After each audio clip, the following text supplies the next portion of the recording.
Good morning, dear students. We have to complete two more chapters. They are the last two chapters, transport chapter and waste management chapter. Both are two simple chapters. Very easily you can score the marks here. See, agriculture and manufacturing industries, Indian agriculture importance, problems and its reforms we already discussed in almost all the classes it is covered. Agriculture seasons in India, Rabi, Kharif, Zaid crops, climatic condition, soil requirements, method of cultivation, processing and distribution of the crops like rice, wheat and pulses, sugarcane and oil seeds, cotton and tea. We discussed in the agriculture chapter. Any students are not studied these topics, please do study because these are important.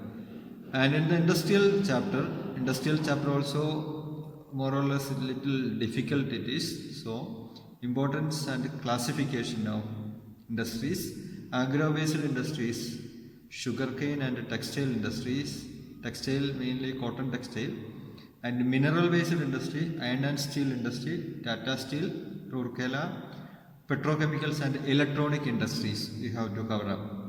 I heard that I inquired with the other sections and I found that the last part of electronic industry it is doing in other sessions which I am not teaching.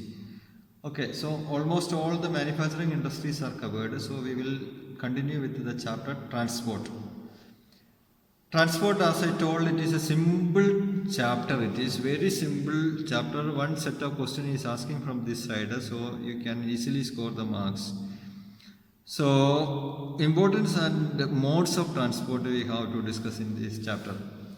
As you know, there are in India roadways are there, roadways including national and state highways, golden quadrilaterals which are connecting with the most important 5 cities of India by the roads, and NSCW corridor, railways, airways and waterways.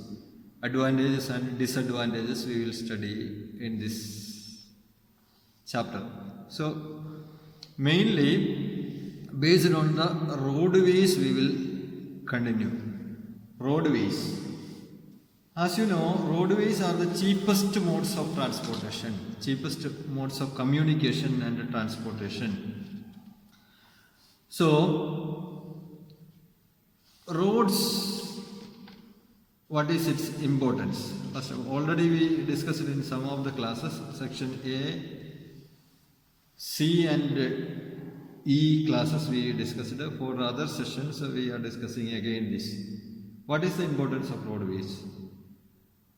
The importance, first of all, it is the better utilization of the resources can be taken place through these roadways. Especially in the remote areas also can be, the resources can be, or the backward area we can transport the resources. And by this better utilization of the resources is possible through the roads. And also it is helping the utilization of natural resources by laying in hill areas and the forest areas. And also roadways, the transportation of raw materials to the industries are possible. Again, scarcity of the goods during any crisis can meet with the roads. And roads are strengthening the feeling of unity among the citizens of the nations. And it is the most safer means of transport. Any 2 or 3 importance of road transportation or the transportation you can memorize and write. Okay. Now, most important in the economic development of the country is depending upon the roads and the transportation. So here you can remember that roads, importance of roads also, importance of transportation commonly also, any of these points, any 2-3 points you can study and you can write. Okay. Next we are moving to the particularly on the moving to the different types of roads. Indian roads network consisting the national highways, express highways or the expressways, state highways, district roads and village roads. Other than this, international highways and border roads are also there. And these are the recent developments, which are international highways and border roads. Some of the examples are also there. There are many national highways and express highways are there in modern time. Ancient time, traditional roads were there. Chandragupta Maurya and Ashoka were built. It is given in a book. It is not important, and also I touched this topic. It is now called the Grand Trunk Road transport suitable in the northern plains of India. Easily can construct that is why. So here you have to remember that there are the different roads which are given in the screen that you can see. These are the important roads, types of roads. Village roads are also there. International highways are there. Border roads are there. Now, the role and importance of the national highways. Role and importance of the national highways.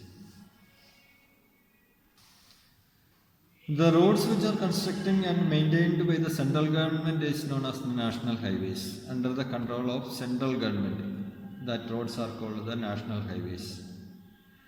And highways which are maintained by the Central Public Works Department or CPWD, normally we call as the PWD, Public Work Department. Central Public Work Department, CPWD. They are controlling the national highways. National Highway Authority of India, NHAI, proposed with the national, they are mostly control of NHAI, National Highway Authority of India.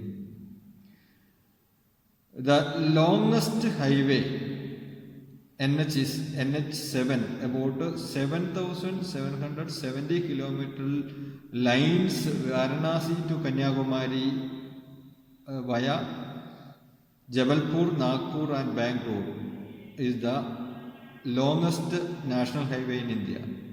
NH7 it is known. And it is the 6-lane, mainly these national highways are 6-lane highways.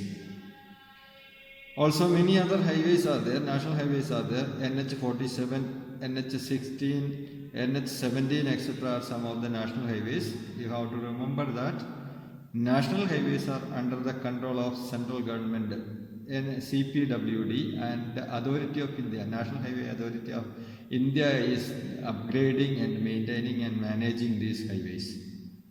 The same area itself, you can see that golden quadrilaterals are there. As I told you, golden quadrilaterals are the largest express highways projects of India, which is connecting India's 4 largest metropolitan cities, namely Delhi, Mumbai, Kolkata and Chennai. It forms as a quadrilaterals of sorts. That is why it is known as the golden quadrilaterals, connecting with the main 4 metropolitan cities of India.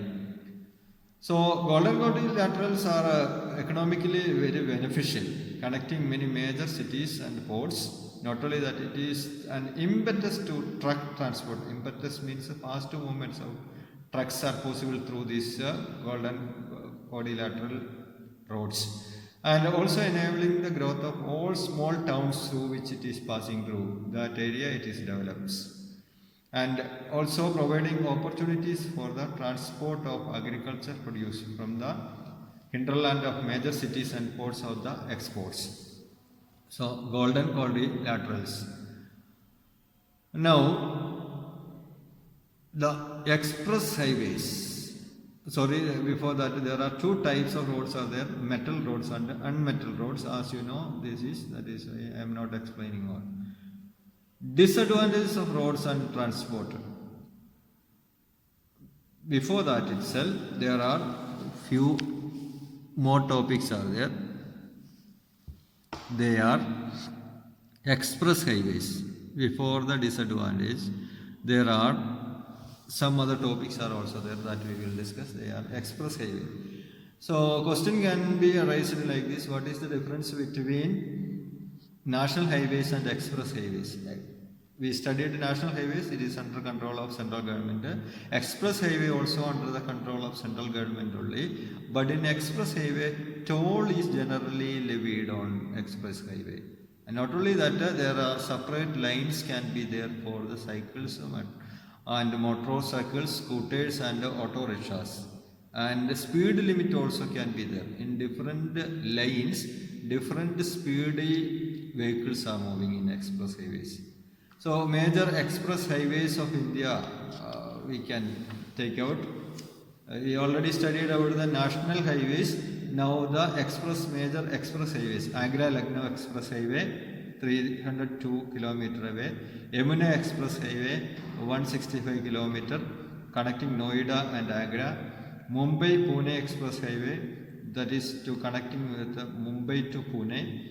And also Ahmedabad-Vadodara Express Highway, that is opened in 2001. Delhi-Gurgaon Expressways, and here most of the express highways are under the control of CCTV. Also speed maintenance is done by this area.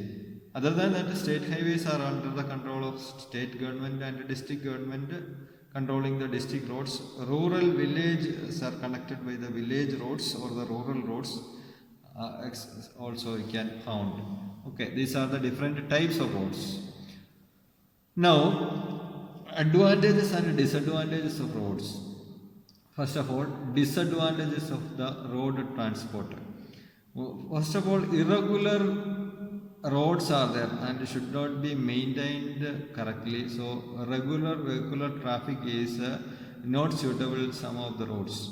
And another disadvantage is that roads are not properly maintained. Heavy loss of vehicles it is taking place, and also based on the season, rainy season or the flood season, roads are not suitable for the transportation. And speed of the road transportation is comparatively with the other transportation, it is slow.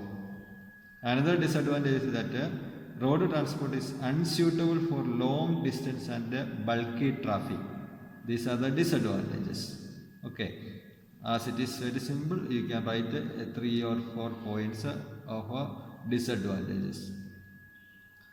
Now, before railway, there are some advantages also you have to study, as it is not given in my module, but also few points of advantages of roads. Road transport helping to connecting the remote villages and hilly areas, first advantage. Secondly, constructing the cost of road is much lower than the railways. And the third advantage is irregular land and hilly regions are only connecting with the roads. Other than any other modes of transportation, it cannot be connected. And again we can see that as advantage, very favorable condition in minimizing the cost of loading and unloading products and goods are possible through the roads, and door-to-door services are given by the roads. And road transport is a convenient means of transportation over a short distance. And also it is linking between railway stations and the port areas. Roads are linking. Okay, these are the important advantages of roads. It's correctly given in your book. By point wise you can remember and write. Okay. Next modes of transportation, that is the railways. Railway, it is started in India. Railway started in India 1853 from Bombay, Thane. Mumbai earlier, it is Bombay, Thane. Distance of 34 kilometers is started by the Britishers, 1853. And after that, railway lines were opened from Kolkata to Raniganj in West Bengal, 1859. Started 1853, and originally the railways were opened by the British companies, but in 1950 the entire railway management was taken over by the central government in 1950. Now there are a great railway transportation can be found in India. Types of railway gauges are also can be studied. So there are three types of railway gauges are there. Gauges, not gauges, gauges. Broad gauge, meter gauge and narrow gauge. 1.676 meters. 1.676 meters wide railway tracks are making. They are called broad gauge. And the second one is the meter gauge, width is 1 meter only. Narrow gauge, wherever it is built on the remote area or in the hilly area, less than 1 meter, that is almost 0.762 meter to or 0.61 meter. So normally this question is asking which are the three railway gauges. These are the based on its width of the track of Indian Railway. There are three categories. They are broad gauge, meter gauge and narrow gauge. Okay. And also major railway zones are also there in India. There are 16, total 16 Indian railway zones are there. Northern railway zones, Eastern railway zones, Southern railways and Western railway zones. Major railway 4 zones are there. And also railway has been developed over the northern plains due to the reasons like level land, rich agricultural land, high density of population, etc. Okay, so Indian Railway altogether 16 zones are there, and mainly it is based on the northern plains developed in the northern plain area as it is to construct easily, and populated areas are there, and level lands are also there, rich agricultural lands are there. Agriculture product can be moved easily through these railways, that is why. If we are considering the railways importance, what are the points we have to remember? Here it is. The railways facilitates an easy movement of the bulky goods. Not only that, tons and passengers than the airways can be passed through the railways. Also, railways provide a more comfortable journey, especially for the elders and infants. Railways helping the implement new ideas and innovations to the rural areas compared to the airways. And also, as its importance or as its advantages, coal and the other raw materials can be passed through the railways. So advantages I discussed. Now the improvements, diesel engine is to change into earlier it was locomotive engines were used. Now it is changed to the diesel engine and electrification is done. That way it is improved, Indian Railway. And distribution pattern, terrain, topography, density of the population, fertility of the land and climatic condition, that way it is distributed in different areas. Railway management. Railway Board of India, it is managing by the Indian Railway. Railway zones: Central Railway, Eastern Railway, East Central Railway, Northern Railway, North Central Railway, North Western Railway, North East Railway, and so on. There are 16 railway zones are there. Under each zone, its maintenance and administration is doing. Importance of railway. Largest network of railway system in India, serving as a principal mode of transport. India, according to the Indian situation, it is considered as the principal mode of transport.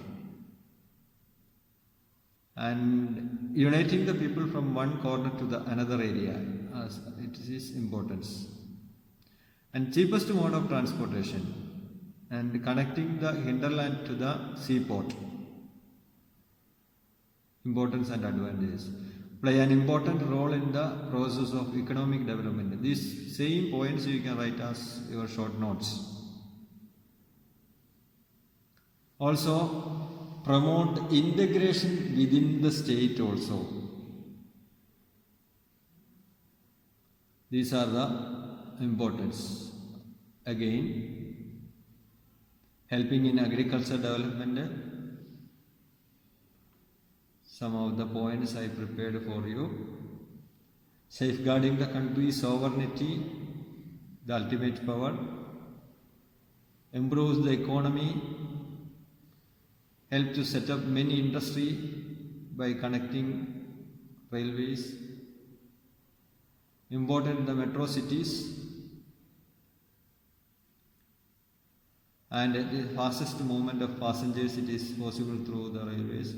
Computerization in railways are the importance.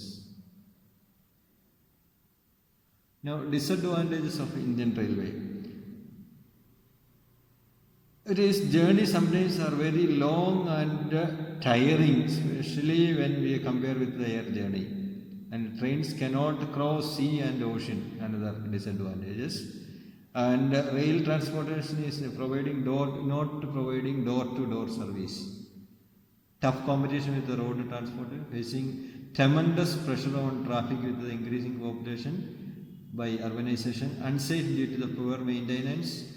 Other than from your book, some of the points I have referred and given. Poor management, poor catering, and changing policies and delay in implementing the decision taken by the central government. Obsolete machinery, outdated or obsolete. Obsolete means very old, outdated. Tracks and equipments are cause of major accidents are taking place in some of the areas. Railway also consume a lot of diesel. Employees are unskilled and untrained. Lack of passengers facilities. These are the main problems of Indian Railways or disadvantages. Before moving to the airways, next day we will move to the airways. As lengthy, long videos are preparing, means it is difficulty to cover up for you. That is why we are concluding today. So these two modes of transportation we have discussed, its advantages and disadvantages, problems and the major features we discussed. So if you write the short notes, it is easy to score the marks from this area. Compare the advantages with the railways and roadways will ask. Next day, next topic will be covering with the airways and the waterways. With that chapter will be completing. So, thank you students. Have a nice day.